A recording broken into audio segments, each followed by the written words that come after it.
போயிடுச்சு. ஏன்னா ஒரு பொண்ணுடைய கண்ணீர்ல என் பொண்ணு வாழ்க்கை ஆரம்பிக்க கூடாது. இந்த மாமனுக்காகவாவது உன் வீட்டுல வேலைக்காரியா வேலை செய்யறாளே நீலவேணி, அவளை ஒரு நிமிஷம் ஏறெடுத்து பார்க்க கூடாதா?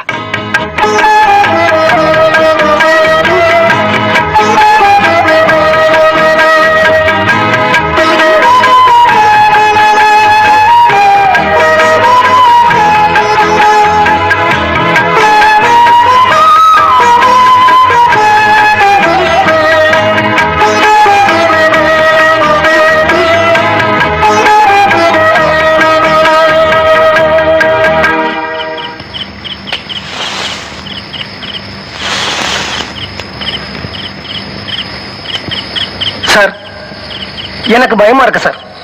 வெள்ளிக்கிழமையே முடிஞ்சு போயிடுச்சு. ஒரே ஒரு கல்யாணம் தான் முடிவாயிருக்கு. இன்னும் 2 நாள்ல 2 கல்யாணம் முடிவாயிடுமா சார்? நீ பயப்படாதடா. நாளைக்கு சனிக்கிழமை வெங்கடாஜலபதியோட நாள்.